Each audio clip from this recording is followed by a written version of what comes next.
नमस्कार, आप सबका यहाँ स्वागत है। जैसा कि आपको पता है, पिछले वर्ष 2 अक्टूबर से पश्चिम चंपारण गांधी भितिहरवा आश्रम से जन सुराग अभियान के तहत जो पदयात्रा हम लोगों ने शुरू की है, वो करीब अब उसके 1 साल हो गए हैं।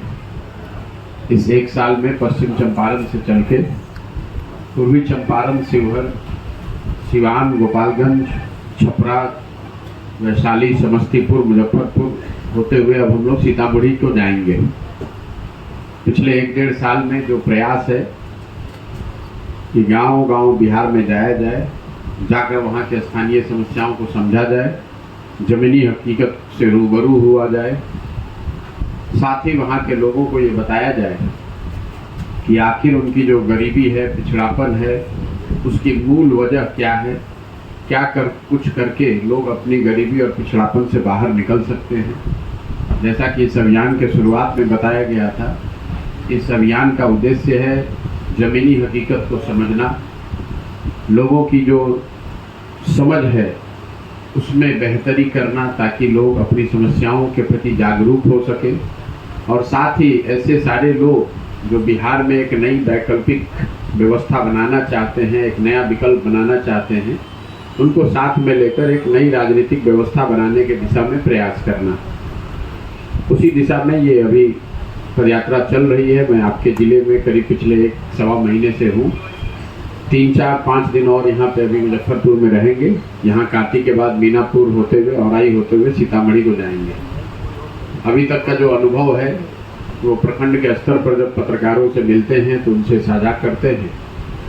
जो अभी तक बात समझ में आई है कि बिहार में बेरोजगारी और पलायन, ये 2 सबसे बड़े मुद्दे जनता की नज़र में हैं, और ये ऐसी समस्याएं हैं जिससे समाज का हर वर्ग, हर जाति, हर संप्रदाय का व्यक्ति प्रभावित है। कई बार हमको आपको लगता है कि जो पलायन है वो बिहार में सिर्फ गरीबों की समस्या है, लेकिन ज़मीन पर जाकर हकीकत देखने समझने के बाद ऐसा लगता है कि गरीबी और बेरोजगारी और पलायन 2 ऐसे मुद्दे हैं जिससे शायद ही कोई वर्ग है जो अछूता है। जो गरीब आदमी है उसके बच्चे मजदूरी करने के लिए पलायन कर रहे हैं, लेकिन जो सामाजिक और आर्थिक तौर पे सुदृढ़ लोग हैं उनके बच्चों को भी पढ़ाई के लिए, नौकरी के लिए बिहार छोड़कर बाहर ही जाना है। मोटे तौर पर बिहार में जितने गांव में अभी तक हम लोग गए, 40 से 50% युवा जो गांव में रहता है या रह सकता है, वो कहीं न कहीं बाहर पढ़ाई के लिए या कमाई के लिए बाहर गया हुआ है। यही स्थिति कमोवेश बेरोजगारी की भी है। बेरोजगारी से सिर्फ गरीब लोग परेशान नहीं हैं, जो आर्थिक तौर पे सुदृढ़ लोग हैं उनको भी अपने बच्चों के रोजगार की बहुत बड़ी चिंता है। जो किसान है, जो यहाँ छोटा मोटा व्यवसायी है, उनको भी अपने बच्चों के रोजगार के लिए बहुत संघर्ष करना है। बेरोजगारी और पलायन के बाद जो दूसरी सबसे बड़ी समस्या लोगों ने बताई है वो है बिहार में शिक्षा व्यवस्था का ध्वस्त हो जाना। पिछले 1 साल में जहाँ पर भी हम लोग गए तो बिहार में शिक्षा व्यवस्था, ये हर व्यक्ति मान रहा है कि पूरी तरीके से ख़त्म हो गई है। जो स्कूल है उसकी छवि है कि वहाँ से खिचड़ी बट रहा है, और जो कॉलेज है उसकी छवि है कि वहाँ नाम लिखवा लीजिए, वहाँ से आपको डिग्री मिल सकती है। पढ़ाई दोनों में कहीं नहीं हो रहा है। ऐसा नहीं है कि बिहार में शिक्षा व्यवस्था पहले बहुत अच्छी थी, यहाँ पहले भी कोई शिक्षा व्यवस्था बहुत अच्छी नहीं थी, लेकिन प्रखंड और जिले के स्तर पर 1-2 विद्यालय ऐसे जरूर होते थे जहाँ पर पढ़ाई करके लोग अपना जीवन बेहतर कर सकते थे। आज की जो स्थिति है इसमें कहीं कोई स्कूल कॉलेज ऐसा नहीं बचा है जहाँ पढ़ाई करके सरकारी स्कूलों से पढ़कर कोई अपना जीवन सुधार सकता है। कई बार आप लोगों को या सामान्य लोगों को लगता है कि शिक्षा में जो गिरावट आई है इसकी वजह है शिक्षकों की गुणवत्ता में कमी आना। शिक्षकों की गुणवत्ता एक छोटा पहलू है। ऐसा नहीं है कि बिहार में शिक्षा व्यवस्था इसलिए ध्वस्त हो गई है कि शिक्षक सब बेकार है।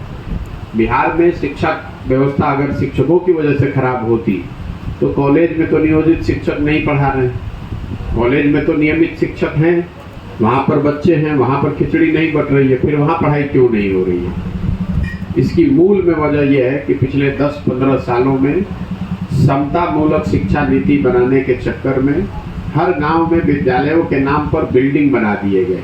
नतीजा ये हुआ है कि जहां विद्यालय की बिल्डिंग है वहां शिक्षक नहीं है, जहां शिक्षक हैं वहां बिल्डिंग नहीं है, जहां दोनों है वहां बच्चे ही नहीं है, और कॉलेजेस में जहां पर तीनों है वहां पढ़ाई नहीं है। इसलिए बिहार जब भी इस कालखंड का इतिहास लिखा जाएगा, मुझे ऐसा लगता है कि नीतीश कुमार के 18 साल के शासनकाल का सबसे बड़ा काला अध्याय होगा बिहार में शिक्षा व्यवस्था का ध्वस्त होना। ऐसा इसलिए कि मान लीजिए कि यहाँ सड़क खराब है, कल हो के एक अच्छी सरकार आ जाए तो सड़क बन सकती है। यहाँ नहर में पानी नहीं आ रहा है, कल अच्छी सरकार आ जाए तो नहर में पानी आ सकता है। लेकिन जो 2 पीढ़ियाँ इस ध्वस्त शिक्षा व्यवस्था से बिना पढ़े हुए निकल गए, अब कल एक अच्छी सरकार आ भी जाए तो उनका जीवन अब सुधरने वाला नहीं है। उनको पूरे जिंदगी शिक्षित समाज के पीछे ही चलना पड़ेगा। बेरोजगारी, पलायन और शिक्षा के बाद जो तीसरी सबसे बड़ी समस्या लोगों ने बताई वो है खेती किसानी से जुड़ी हुई। चूँकि बिहार कृषि प्रधान राज्य है, बहुत बड़ी जनसंख्या खेती पर आधारित है, तो यहाँ किसानों की हालत ये है कि आज से 15-20 साल पहले खेती किसानी करने वाले लोग 2-4-5 साल खेती करके कुछ पैसा बचाकर पेट काट के 1-2 कट्ठा जमीन खरीदने की इच्छा रख सकते थे। आज किसानों की स्थिति जो ग्रामीणों के बोलचाल की भाषा में ये है कि अगर 2-4-5 साल आपने खेती किया, आपके घर में कोई नौकरी नहीं है, कोई दूसरा व्यवसाय नहीं है, घर में अगर बेटी की शादी लग जाए, कोई बीमार पड़ जाए, तो किसान को 1-2 कट्ठा जमीन बेचना है। और उसकी किसानों की स्थिति मूलतः 3 वजह से है। पहला, यहाँ पर भूमि सुधार का लागू न होना है। भूमि सुधार के लागू नहीं होने की वजह से बिहार में भूमिहीनों की जो संख्या है वो देश में सबसे ज़्यादा है। देश के स्तर पर 100 में 38 लोग ऐसे होते हैं जिनके पास जमीन नहीं है, लेकिन बिहार में 100 में 60 लोग ऐसे हैं जिनके पास जमीन नहीं है। दूसरी जो समस्या है वो है जल प्रबंधन की। बाढ़ की यहाँ समस्या है, ये तो हर लोग बात करता है, लेकिन जितनी बड़ी समस्या बाढ़ की है उतनी ही बड़ी समस्या यहाँ पर सूखे और जल जमाव की भी है। सिवान से जब आप आगे चलिएगा पैदल तो सिवान, छपरा, गोपालगंज का भी कुछ हिस्सा, वैशाली, समस्तीपुर और मुजफ्फरपुर, कोई ऐसा पंचायत नहीं है जहाँ 2-4 हज़ार एकड़ जमीन जल जमाव की वजह से, जिसको आप लोग चंवर कहते हैं, जिसकी वजह से वो बर्बाद न हो गया हो। तो जितनी बड़ी समस्या बाढ़ की है उतनी ही बड़ी समस्या यहाँ सूखे और जल जमाव की है। यही वजह है कि यहाँ पर जो किसान है उसको या तो बाढ़ से उसका फसल बर्बाद होना है, अगर बाढ़ से बच गया तो सूखे से मरेगा, और नहीं तो जो ज़मीन है जिसमें एक ही फसल होती है, पानी 6 महीने साल भर लगा रहता है।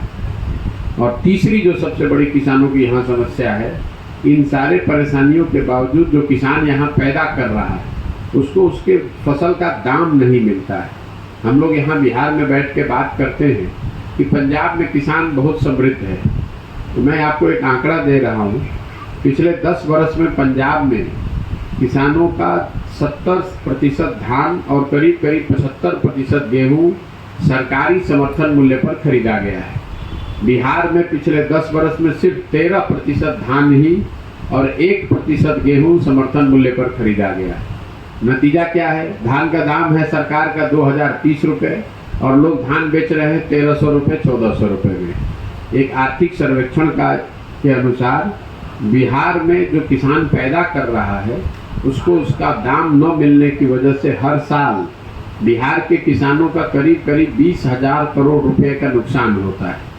तो यहाँ जो खेती से जुड़ी हुई 3 मूलभूत समस्या है, भूमि सुधार का लागू न होना, जल प्रबंधन की व्यवस्था नहीं होना और साथ में फसलों का दाम नहीं मिलना। इसके अलावा जो तात्कालिक समस्या लोग बता रहे हैं, खाद न मिल पाना, खासकर यूरिया की जो काला बाजारी है, 277 रुपये का यूरिया ज़्यादातर किसानों को 350, 400, 500, 800, 1000 रुपये में भी लोगों को खरीदना पड़ रहा है। और जो नेपाल से सीमावर्ती क्षेत्र से लगे हुए एरिया है जहाँ से यूरिया बाहर जा रहा है, वहाँ पर तो लोग 1000 रुपये से नीचे में यूरिया मिल ही नहीं सकता है। तो ये तो तात्कालिक समस्या है। इसके अलावा जो केंद्र सरकार की 4 बड़ी योजनाएं चल रही हैं उसकी ज़मीनी हकीकत ये है संभव है? हमने कोई आलोचना तो की नहीं, हमने जो देखा वो आपको बताया। और जहाँ तक आपने बात कहा कि विपक्षी पार्टी है इसलिए आलोचना कर रहे थे, हम तो कोई पार्टी है नहीं, हमने कोई दल बनाया नहीं है। बिहार के नागरिक होने के नाते हम ये जो अभियान चला रहे हैं, गांव गांव गए हैं, जो देखा वो आपको बता रहे हैं। अगर आपकी समझ में जो हम बता रहे हैं उसमें कुछ सही या गलत है तो आप बता दीजिए कि भैया नहीं आप ऐसा बता रहे हैं, ऐसा नहीं है, दूसरा कुछ है। वो क्रमबद्ध कई तरह की बातों को आपने बताया। बिहार तरक्की नहीं कर रहा, उन बीमारियों को बताया, लेकिन इसका इलाज क्या है? इलाज ये है कि जिन लोगों की ये समस्या है, बिहार के लोग जो ये समस्या झेल रहे हैं, उनकी सबसे बड़ी समस्या ये है कि उनको सारी अपनी समस्याओं का ज्ञान है, लेकिन वो वोट अपनी समस्याओं के आधार पर नहीं करते हैं। बिहार में लोग पूरे समय अपनी समस्याओं से जूझते हैं, जानते हैं, उसकी चर्चा करते हैं, लेकिन वोट वो जाति पर करते हैं, धर्म पर करते हैं, लालू जी के डर से भाजपा को करते हैं, भाजपा के डर से लालू जी को करते हैं। यही बिहार की समस्या है। इसका समाधान आपने कहा कैसे होगा? समाधान तब होगा जब आपकी जो समस्या है उसके आधार पर आप वोट कीजिएगा। अगर आप वोट नहीं कीजिएगा तो जीवन में जिसको भी वोट करना है करते रहिए, आपकी समस्या सुधरेगी नहीं। क्योंकि आपके बच्चों के लिए पढ़ाई नहीं है, लेकिन आप पढ़ाई के लिए तो वोट नहीं करते हैं। आपके पास रोजगार नहीं है, लेकिन आप रोजगार के लिए तो वोट करते नहीं हैं। आपके पास सड़क नहीं है तो सड़क के लिए तो आप वोट करते नहीं हैं। तो जब तक यहाँ के लोग अपनी समस्याओं पर वोट करेंगे नहीं, तब तक सुधार होगा नहीं। सर, पब्लिक लाइव नाउ से चंदन, जनता और खास करके युवा ये जानना चाहते हैं कि जब बिहार में या पूरे भारत में जनसंख्या कम थी तब यहाँ 2 दर्जन से अधिक चीनी मिलें हुआ करते। ऐसा क्या कारण रहा कि वर्तमान विगत 2-3 दशकों में वो सारी चीनी मिलें ही बंद नहीं हुई, यहाँ बेरोजगारी बढ़ती गई? ऐसा क्यों किया गया? ऐसा इसलिए है कि पिछले 30-40 साल से बिहार की जनता ने चीनी मिल पर, कागज मिल पर, उद्योग पर, पढ़ाई पर वोट करना बंद कर दिया है। यहाँ पर वोट खाली एक ही चीज पर होता है कि भैया हमारी जाति क्या है और कौन हमारे जात का नेता खड़ा है। तो चीनी मिल चले या न चले, वोट तो आप जाकर अपने जात पर ही दीजिएगा। चीनी मिल चले या न चले, अगर आपके घर के बच्चे चीनी मिल में काम करते थे, बेरोजगार हो गए, तो भी जाकर आप वोट उसी नेता को दीजिएगा। तो चीनी मिल चालू कैसे होगा? मतलब लोगों की स्थिति है कि बता रहे हैं कि सड़क खराब है, और सड़क का जो मंत्री है उसी दल को, उसी नेता को जाकर आप फिर वोट दीजिएगा, तो सड़क कैसे बनेगा? प्रधानमंत्री जी मोतीपुर चीनी मिल में ऐलान करके गए थे कि हम आएंगे, चाय यहीं पियेंगे, 24 का चुनाव। अरे मेरे भाई, आप प्रधानमंत्री की बात आप कह रहे हैं, हम कह रहे हैं कि हर नेता ने यहाँ पर आकर, नीतीश कुमार ने भी कहा है, प्रधानमंत्री ने भी कहा है। तो जो भाजपा का वोटर है, मोदी जी ने कहा, मोतिहारी में चीनी मिल से कहा कि हम यहाँ से चीनी पिए, इसी चीनी मिल के बने हुए चीनी से चाय पिएंगे तब वोट मांगने आएंगे। मोदी जी ने कब कहा? 2014 में। 2014 के बाद यहाँ बिहार में कितना चुनाव हुआ? 4 बार। तो जो लोग उस मिल के चलने या नहीं चलने से प्रभावित हैं, उनके पास तो अवसर था न कि फिर से उनको वोट न देने का। लेकिन आप हल्ला मचाइएगा कि चीनी मिल बंद है। आप वोट जब होगा तो पुलवामा के नाम पर, मंदिर के नाम पर फिर जाकर मोदी जी को वोट दे दीजिएगा, तो आपका काम कैसे होगा? जनता के पास दूसरा ऑप्शन भी तो नहीं है इन तीनों के अलावा। नहीं है ऑप्शन। किसने कहा कि ऑप्शन नहीं? आपको किसने कहा कि ऑप्शन नहीं? ये समझा जाए कि प्रशांत किशोर सत्ता परिवर्तन के लिए ही आए हैं। व्यवस्था परिवर्तन की जो बात किया जाता है वो सत्ता बदलने से ही व्यवस्था की परिवर्तन होगी। ये आपका अपना परिभाषा है। आप इस शब्द जाल में बहुत ज्यादा उलझे हुए लगते हैं।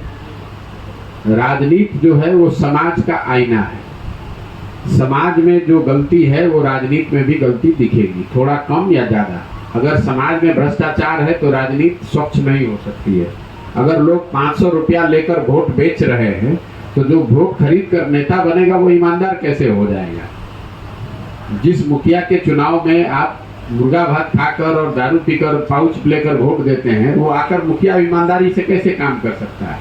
तो जब तक बिहार के समाज में ये चेतना नहीं आएगी कि हमें अपने और अपने समस्याओं के लिए, अपने बच्चों के भविष्य के लिए वोट करना है, जब तक ये लोगों में समझ नहीं होगी, तब तक बिहार की स्थिति को कोई नहीं सुधार सकता है। मोदी जी आ जाएं, लालू आ जाएं, नीतीश आ जाएं, प्रशांत किशोर आ जाएं, ये सुधरने वाला नहीं है। जब तक यहाँ के लोग नहीं सुधरेंगे तब तक इसको कोई नहीं सुधार सकता है।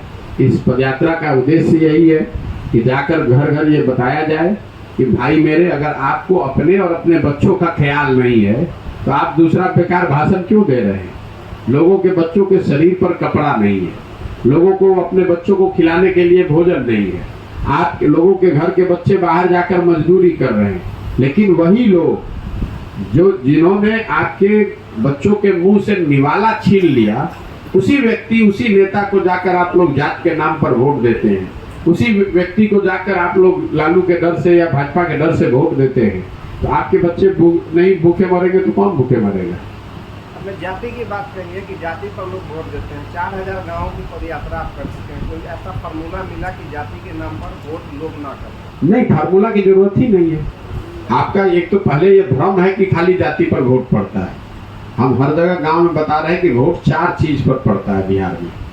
पहला है जाति, दूसरा है धर्म। अगर सिर्फ जाति पर ही पूरे बिहार में वोट पड़ता तो मोदी जी को बिहार में वोट कैसे मिलता। मोदी जी की जाति का तो बिहार में कोई नहीं रहता है।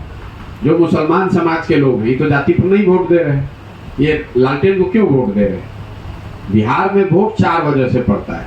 पहला जाति है, दूसरा धर्म है, हिंदू मुसलमान है, तीसरा लालू जी के डर से लोग भाजपा को वोट देते हैं, और चौथा जो मुसलमान समाज है ये लोग भाजपा के डर से लालटेन को वोट देते हैं।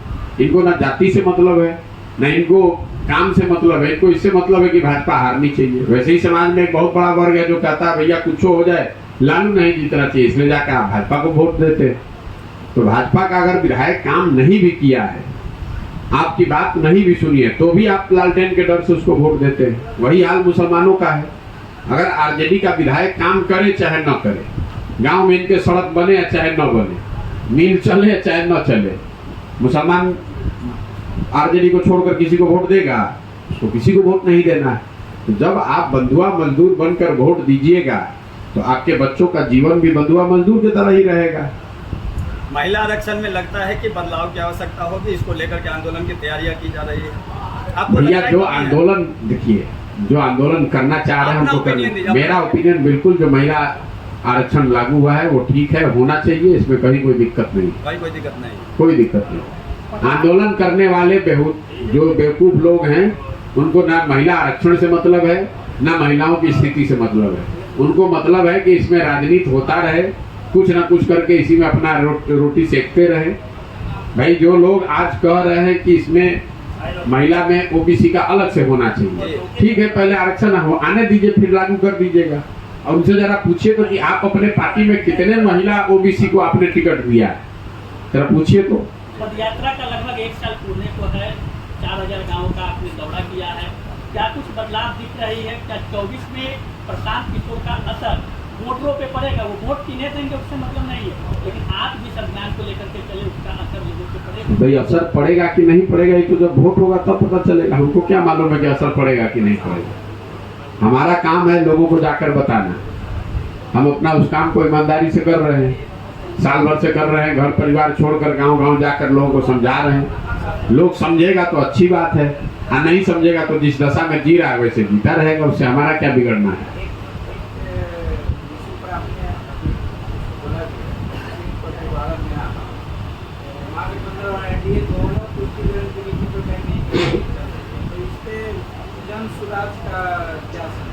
भाई जन सुराज का यही कहना है कि आप चाहे महागठबंधन को वोट दे दीजिए कि भाजपा को वोट दे दीजिए, उससे बिहार का कुछ भला होने वाला है नहीं। ऐसा तो है नहीं कि महागठबंधन की सरकार नहीं थी, 10 साल यूपीए की सरकार थी, तब भी बिहार का कुछ नहीं हुआ। 10 वर्ष से मोदी जी प्रधानमंत्री हैं, तब भी बिहार का कुछ नहीं हुआ। पिछले 32 साल से तो लालू जी, नीतीश जी और भाजपा ही तो सरकार बिहार में चला रहे हैं। तो बिहार में शिक्षा सुधर गई कि स्वास्थ्य सुधर गया कि रोजगार आ गया कि पलायन रुक गया, क्या हो गया? बिहार में तो सुधार हुआ नहीं। फिर भी आप उसी को वोट देते रहना चाहते हैं तो देते रहिए, तो फिर आपकी स्थिति बदलेगी नहीं। कहा जाता है जातीय वोट नहीं करें या फिर इस तरह के मैसेज लगातार दिए जा रहे हैं, फिर भी आपको नहीं लगता है कि समाज में और बीमारी बढ़ती है? बिल्कुल नहीं। ये आप लोगों का भ्रम है कि बिहार में ही खाली जाती है। पूरे देश में आप राजनीति कितना देखें? आप हमको राज्य का नाम बता दीजिए जहाँ जात पर वोट नहीं पड़ रहा है। जाति समाज की सच्चाई है जितनी बड़ी सच्चाई जाति बिहार में है उतनी ही बड़ी सच्चाई उत्तर प्रदेश में है, कर्नाटक में है, गुजरात में है। ये आपका हमारा एक भ्रम फैला दिया गया है कि बिहार में ही खाली जाति है। ऐसा तो है, अगर ऐसा होता तो कर्नाटक में जाति नहीं है, गुजरात में जाति नहीं है, उत्तर प्रदेश में जाति के आधार पर वोट नहीं पड़ रहा है। जितना वोट उत्तर प्रदेश, गुजरात, कर्नाटक में जाति पर पड़ रहा है उतना ही बिहार में भी पड़ रहा है। जैसे बिहार में भी बहुत बड़ा वर्ग है जो जाति पर वोट नहीं कर रहा है।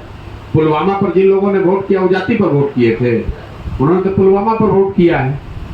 आप जाकर बिहार में गांव गांव पूछ लीजिए, लोग यही कहेंगे कि हम तो पुलवामा पर वोट किए थे।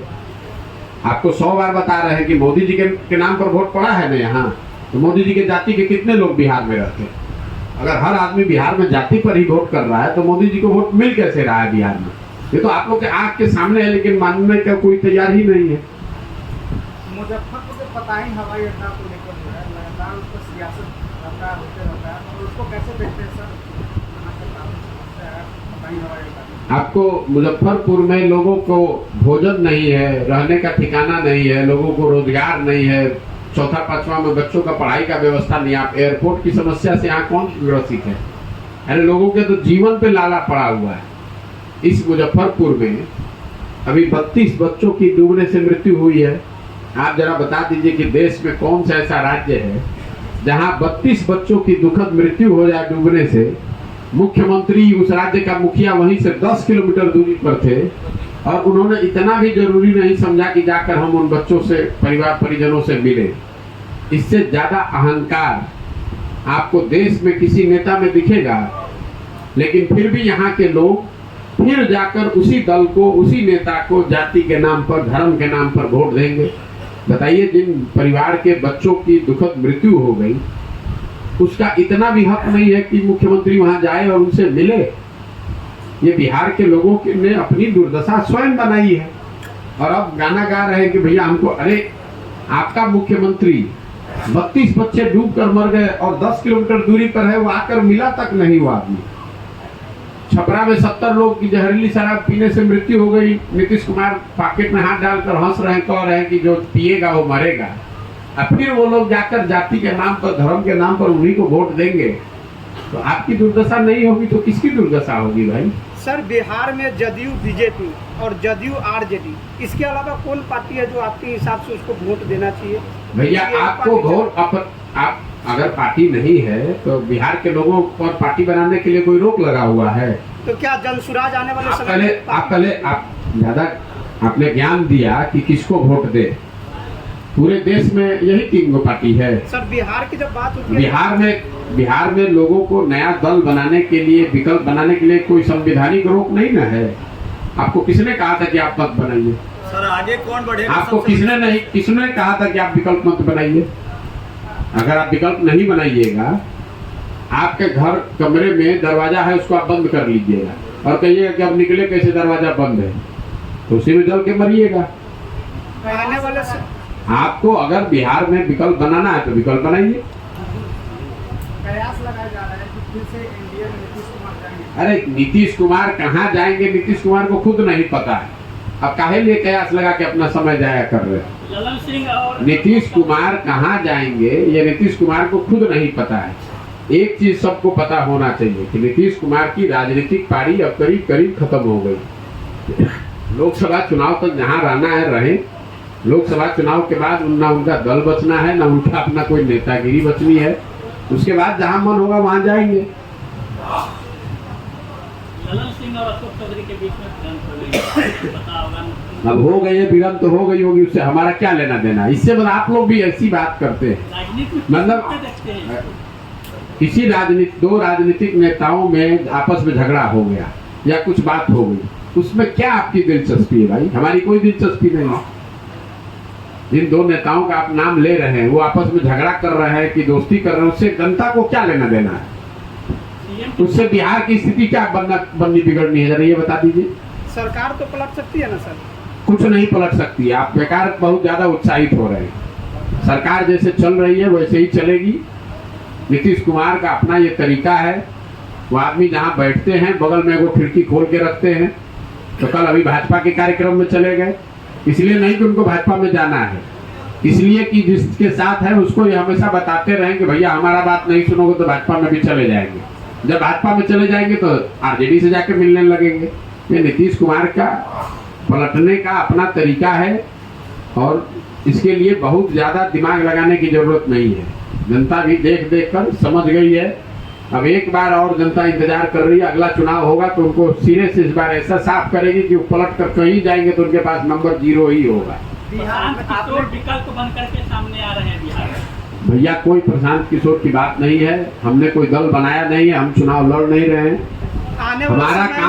हमारा काम है बिहार में बेहतर विकल्प बनाना, बिहार के लोगों को समझाकर लोगों की मदद से नया विकल्प बनाना, ताकि किसी भी जाति, किसी भी संप्रदाय, किसी भी वर्ग के लोग को मजबूरी में किसी गलत आदमी को वोट नहीं देना पड़े। जन सुराज का वो उद्देश्य है, हम उस काम में लगे हुए हैं। रणनीतिकार का ही रहेगा वो चेहरा या फिर विशेषज्ञ के तौर पे राजनीति भैया आप सामने आएंगे। जो हम कर रहे हैं वो आप ये बस इतना ही जानिए, इससे ज्यादा ना आप कुछ कहिएगा, उस पर मैं कुछ बोलने वाला हूँ नहीं। ये बात बढ़िया है कि आप जमीनी स्तर पे पदयात्रा कर रहे हैं, लोगों से मिल रहे हैं, लेकिन उन लोगों का ही सवाल है कि आखिर किसको देंगे, 24 में हो या 25 में। आप चिंता मत कीजिए, किसको देंगे वोट उनको सामने दिखेगा, आप काहे घबरा रहे हैं? दिखेगा आने वाले समय बिल्कुल दिखे। चलिए सर, अब बहुत ये बहुत सवाल है, धन्यवाद है। बिहार में जातीय जनगणना हुई है, उससे कितना फायदा होगा? जातीय जनगणना पहले तो कहना शब्द बंद करो, क्योंकि कोई जातीय जनगणना हो नहीं सकती है। ये जातियों का सर्वे हुआ है।